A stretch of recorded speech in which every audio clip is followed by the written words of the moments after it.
37 points and 24 rebounds last night. Jimmy, I know you know this because you were there. He had 23 and 15 in the second half. Well, Zach Edey right now, it's his to lose in terms of the National Player of the Year. But I think Oscar Tshiebwe now jumped up to that next guy from his performance last night.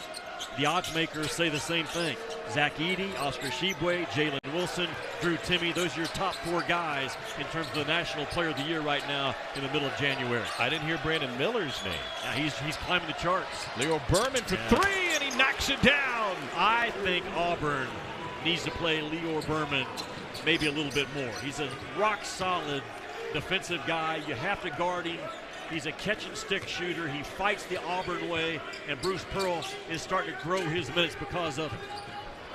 Here's Hannibal. The word Pearl used today when talking about Berman's playing time was trust. He has great trust in him to put him on the floor.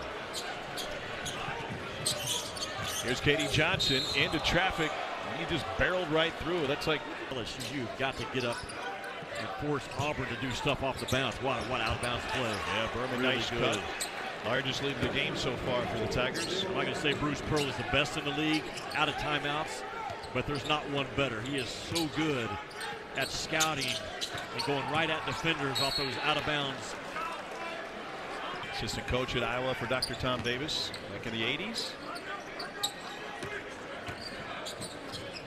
Hannibal is not a three-point threat. He is a driver. And we got a whistle and a foul. I think it was. To your point, he's not a three-point shooter. You can't back completely off of him because now he's got a full head of steam coming at you, but he has to see that he's the ball and the defenders are the pins. Fitting here at LSU. Ken Lowe spent some time in the bowling alley. Yes. Superstar SID, the legend.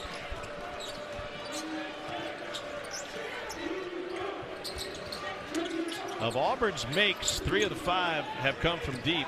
Berman had to double clutch and find Williams, bailed him out. Janai Broom with the offensive board, stripped away by Williams.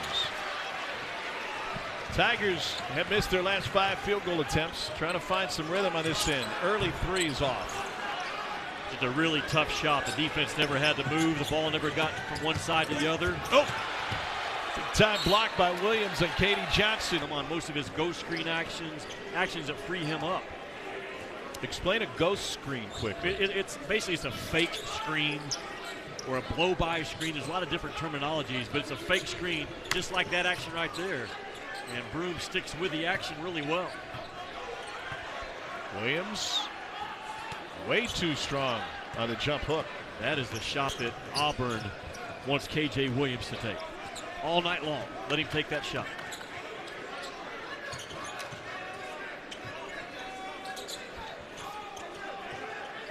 K.D. Johnson directing traffic. Wendell Green not on the floor right now for this Auburn team. Broom, tough angle. And it's rebounded by Justice Williams, playing with 2 fouls here in the first half. Williams coming off career high 9 against Alabama, and he floats it in. You cannot open up your hips like K.D. Johnson just did. And he was all alone by himself. The corner was empty. He had no help.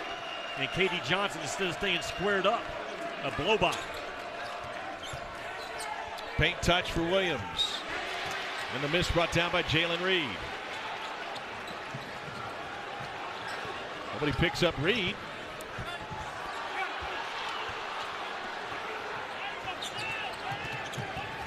LSU has 3 made buckets tonight. One reason for the low assist total, but still only was already built in.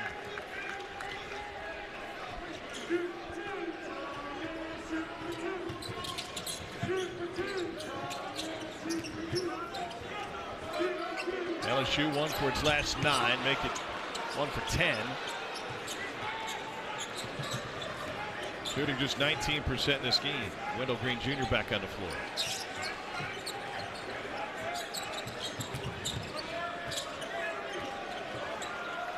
And he's looking for movement. Nobody was moving. Shot clock at 10.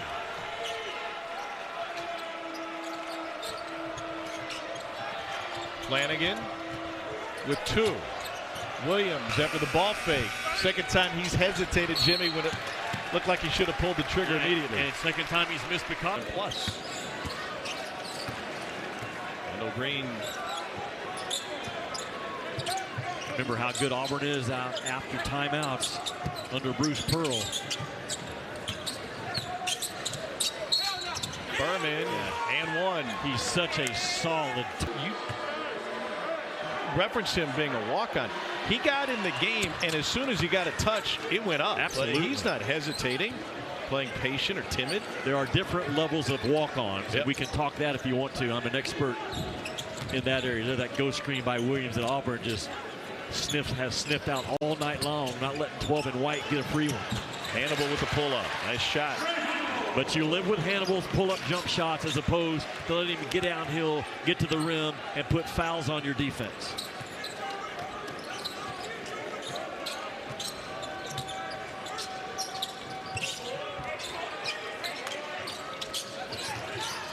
We haven't seen much of Dylan Cardwell in the second half for Auburn. Here's Green in the paint, and he gets it to go. Cardwell was seen during the timeout standing up in the tunnel for Auburn, ostensibly being bothered by some physical ailment.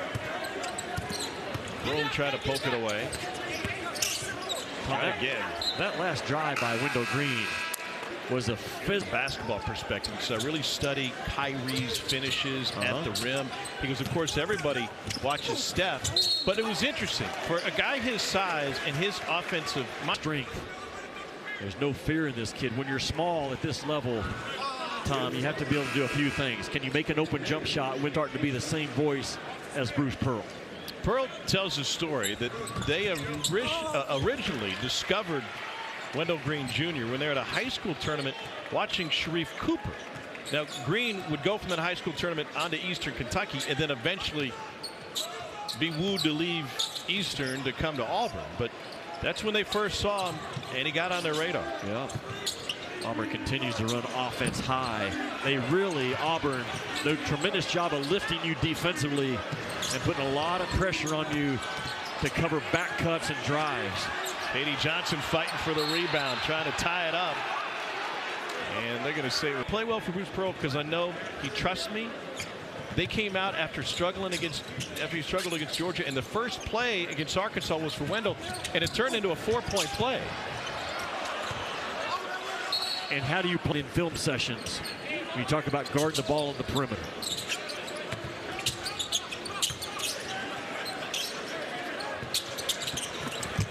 Hannibal got around Cardwell. See how he bounced the ball back, Hannibal did.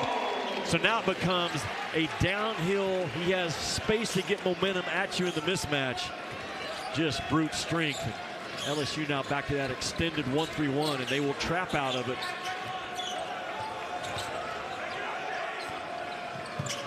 Auburn 8 of 20 from deep.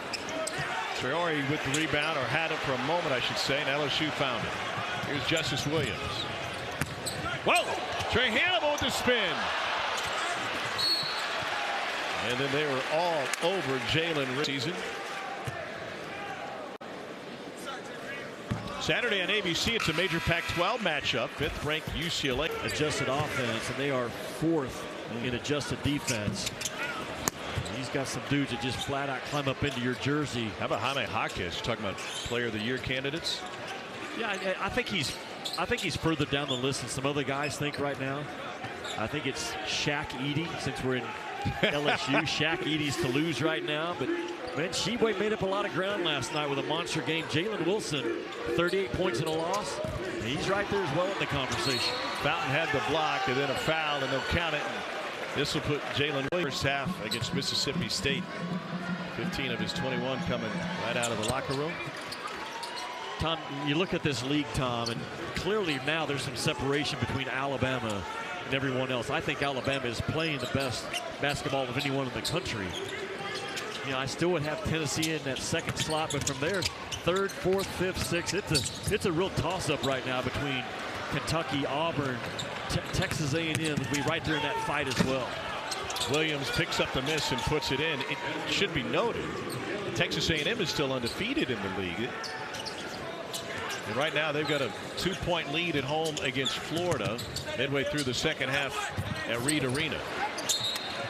I told you, how do you judge a guard? Points in the first half, only 1 bucket in the second. Well, Bruce Pearl has a knack of what's hurting us the most. He makes the adjustment in the second half. They have not come off of KJ Williams at all. He has not had a good three-point look. The one basket that he had was a back to the basket, making him work through tough traffic. An ability to finish at the rim continues to plague this LSU team. Just 35% on layups tonight. They need to put that tape on the backboards like Tennessee did. They learned that from Arizona. And focus on that high square. And Jalen Williams is such a hard guard, Tom, because the three ball is there. He can drive it with his left. And he's really good, quick shoulder moves on the low block. Lead up to 19 now, a 7-0 Auburn run. There's KJ Williams. Take him off the milk carton. We found him. And where's the offense for LSU going to come from going forward in this league? You know KJ Williams is going to fight and somehow get to his average of 15, 16 points. If Miller, number 44 in white, doesn't find his offense, it's going to be very difficult for LSU to get wins in this league right now.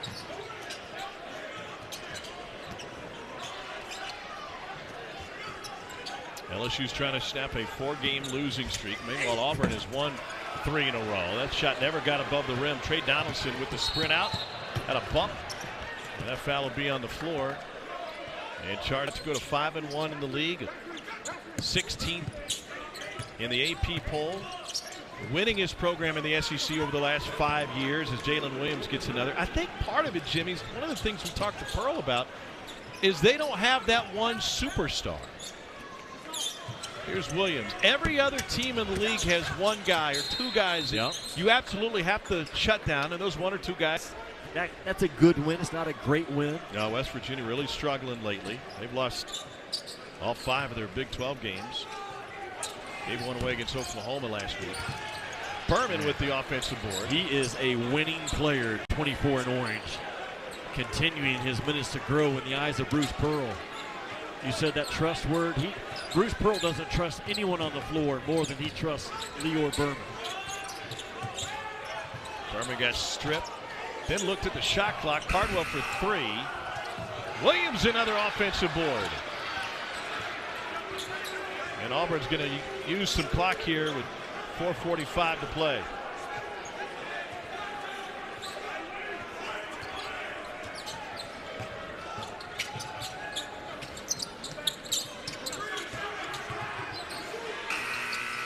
Jasper's unable to draw any iron on that one. Separated themselves from the rest of the women's game. Some thought Stanford early might be able to give them a challenge this year. Not the case.